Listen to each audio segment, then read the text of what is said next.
Hi friends, இந்த வீடியோவில் நம்ம சூப்பரான ஒரு அப்டேட் பற்றி தாங்க பார்க்க போகிறோம். அதாவது ட்ராய் நிறுவனம் telecom regulatory authority of India பார்த்தீங்கன்னா ஒரு மகிழ்ச்சியான அறிவிப்பு வந்து கொடுத்துருக்குறாங்க.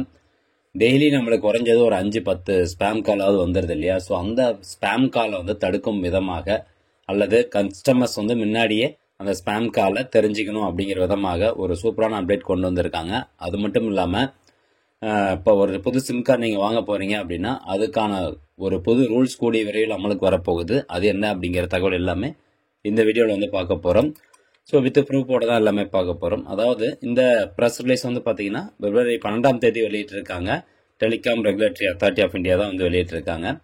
பொதுவாகவே வந்து பார்த்தீங்கன்னா அன்சாலிசிட்டட் கமர்ஷியல் கம்யூனிகேஷன் அப்படின்னு சொல்லுவோம். அதாவது ஒரு வணிக ரீதியாகவோ அல்லது ஒரு டிரான்சாக்ஷன் சம்மந்தப்பட்டதோ அல்லது ஒரு பிஸ்னஸ் ப்ரொமோஷனுக்காகவோ பார்த்தீங்கன்னா உங்களுக்கு டெய்லி வந்து எதுனா ஒரு ஸ்பேம் கால்ஸ் வந்து வந்துகிட்டே இருக்கும். அந்த ஸ்பேம் கால்ஸ் எல்லாமே நார்மலாக ஒரு மொபைல் நம்பர் மாதிரி, அதாவது 10 டிஜிட் மொபைல் நம்பர் மாதிரி தான் இருக்கும். ஸோ அதனால் நம்மளும் வந்து ஏன்னா புது நம்பர்லேருந்து கால் வருதுன்னு சொல்லி எடுத்து பேசிடுவோம். கடைசியில் பார்த்தா அது ஸ்பேம் கால் மாதிரி இருக்கும். அல்லது ஒரு பிஸ்னஸ் ரீதியாக வந்து கூப்பிடுவாங்க, நம்ம வந்து பிஸியாக இருப்போம். பட் இதை வந்து தடுக்கும் விதமாக இப்போ பார்த்தீங்கன்னா ட்ராய் நிறுவனம் ஒரு சூப்பரான அப்டேட் வந்து கொண்டு வந்திருக்கிறாங்க. ஃபர்ஸ்ட் அப்டேட் என்ன அப்படின்னு கேட்டிங்கன்னா, இப்போ நம்ம ஸ்பேம் அப்படின்னு ரிப்போர்ட் பண்ணுறதுக்கான டைம் லிமிட் வந்து பார்த்தீங்கன்னா இதுக்கு முன்னாடி 3 நாள் தான் வந்து கொடுத்துருந்தாங்க. அதாவது உதாரணத்துக்கு இன்றைக்கி எனக்கு ஒரு நம்பர்லேருந்து கால் வருது, அது வந்து ஸ்பேம் கால்னு எனக்கு தெரிஞ்சிருச்சு. அதை நான் வந்து ரிப்போர்ட் பண்ணணும் அப்படின்னா 3 நாளுக்குள்ளார நான் வந்து ஸ்பேம் அப்படின்னு சொல்லி ரிப்போர்ட் பண்ணணும். பிளாக் அண்ட் ஸ்பேம் ரிப்போர்ட் அப்படின்னு சொல்லி கொடுத்து ரிப்போர்ட் பண்ணணும். பட் இப்போ பார்த்தீங்கன்னா இந்த டைம் லைன் வந்து 7 நாளாக உயர்த்தி இருக்கிறாங்க. ஸோ இது ஒரு அப்டேட்டு. அடுத்ததாக பார்த்தீங்கன்னா கம்ப்ளைண்ட் ரைஸ் பண்ணுறதுக்கு, ஸ்பேம் காலை வந்து கம்ப்ளைண்ட்டாக ரைஸ் பண்ணுறதுக்கு மொபைல் ஆப்லேயும் வெப் போர்ட்டல்லையும் வந்து கூடுதலாக இன்னொரு ஒரு சில ஆப்ஷன்ஸ் வந்து கொண்டு வந்திருக்கிறாங்க. ஈஸியாகவும் கொண்டு வந்திருக்கிறதா சொல்லியிருக்கிறாங்க. The next time limit for taking action by the access providers against the UCC. அதாவது இதுக்கு முன்னாடி வந்து இப்போ ஏர்டெல் இருக்குது இல்லை வோடாஃபோன் இருக்குது அப்படின்னா நம்ம ஸ்பேம் அப்படிங்கிற சொல்லி மென்ஷன் பண்ணிட்டோம்னு வச்சுக்கோங்களேன். ஸோ அதுக்கு அகேன்ஸ்டாக அவங்க ஆக்ஷன் எடுக்கிறதுக்கு வந்து மேக்ஸிமம் 30 டேஸ் வந்து கொடுத்துருந்தாங்க, ஒரு மாதம் டைம் கொடுத்துருந்தாங்க. பட் இப்போ அதை குறைச்சி 5 நாளாக கொடுத்துருக்குறாங்க. அடுத்தபடியாக முக்கியமானது என்னன்னு பாருங்க. அதாவது இப்போ ஒரு நம்பர் அது வந்து ஸ்பேம் அப்படின்னு சொல்லி கடைசி 7 நாளில் நம்ம 10 கம்ப்ளைண்ட் ரைஸ் பண்ணோம் அப்படின்னா அவங்க ஆக்ஷன் எடுக்கணும். பட் இப்போ அதை வந்து ரெடியூஸ் பண்ணியிருக்காங்க. Having 5 complaints against the centre in last 10 days அப்படின்னு கொடுத்துருக்காங்க. அதாவது டேஸ் வந்து இன்க்ரீஸ் பண்ணியிருக்காங்க. 10 நாட்களுக்குள்ளார அந்த நம்பர் ஸ்பேம் அப்படின்னு சொல்லி 5 கம்ப்ளைண்ட் ரிசீவ் ஆனாவே போதும், அவங்க வந்து ஆக்ஷன் எடுக்கணும் அப்படிங்கிறத சொல்லியிருக்காங்க.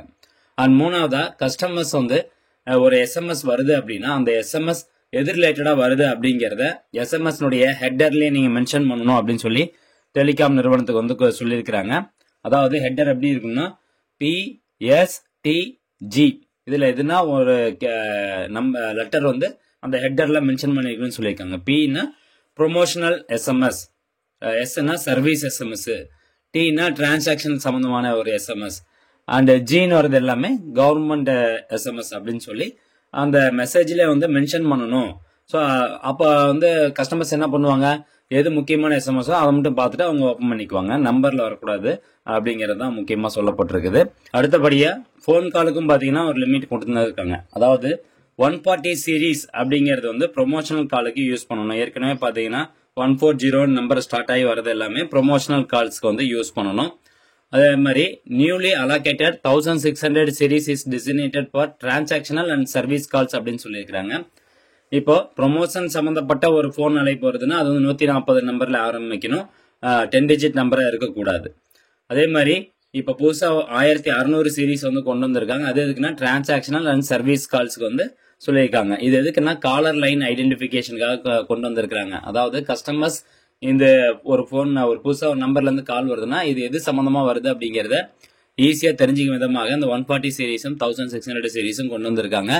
இப்போ நார்மலாக உங்களுக்கு 10 டிஜிட் ஒரு மொபைல் நம்பர்ல இருந்து உங்களுக்கு கால் வருது, அது வந்து ஸ்பேமாக இருந்ததுன்னா அந்த மாதிரி இனிமேல் வரக்கூடாது அப்படின்னு சொல்லியிருக்காங்க. நம்ம வந்து கம்ப்ளைண்ட் ரைஸ் பண்ணலாம், கம்ப்ளைண்ட் ரைஸ் பண்ணால் 5 நாளுக்குள்ளார ஆக்ஷன் எடுக்கணும் அப்படிங்கிறதையும் சொல்லப்பட்டிருக்குது.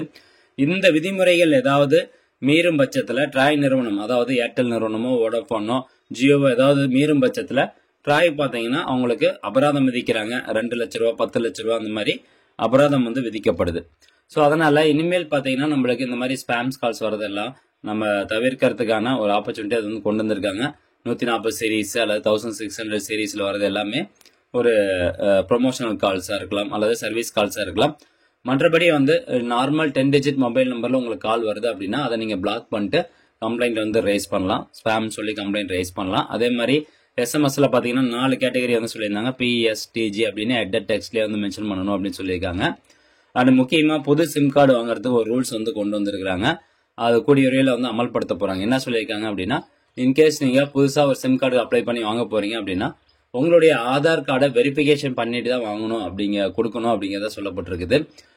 இதுக்கு முன்னாடி நான் வந்து ஆதார் கார்டு கொடுத்து தாங்க வாங்குறேன் அப்படின்னு சொல்லலாம். பட் இப்போ வந்து பார்த்தீங்கன்னா என்ன பண்ணுறாங்கன்னா, சிம் கார்டு உங்கள் கைக்கு வரதுக்கு முன்னாடி அந்த ஆதார் கார்டு நம்பர் வச்சு உங்களுடைய மொபைலுக்கு ஓடிபி வருதான்னு செக் பண்ணிவிட்டு அதுக்கப்புறம் தான் இஷ்யூ பண்ணணும் அப்படிங்கிற மாதிரி ஒரு சில புது ரூல்ஸ் வந்து கொண்டு வரதா சொல்லியிருக்கிறாங்க. இது என்னைக்கு நடைமுறைக்கு வருது அப்படின்னு தெரியல. ஓகே ஃப்ரெண்ட்ஸ், இந்த தகவல் கண்டிப்பாக உங்களுக்கு பயனுள்ளதாக இருக்கும் அப்படின்னு நினைக்கிறேன். மீண்டும் அடுத்த ஒரு நல்ல பதிவில் சந்திக்கலாம். நன்றி, வணக்கம்.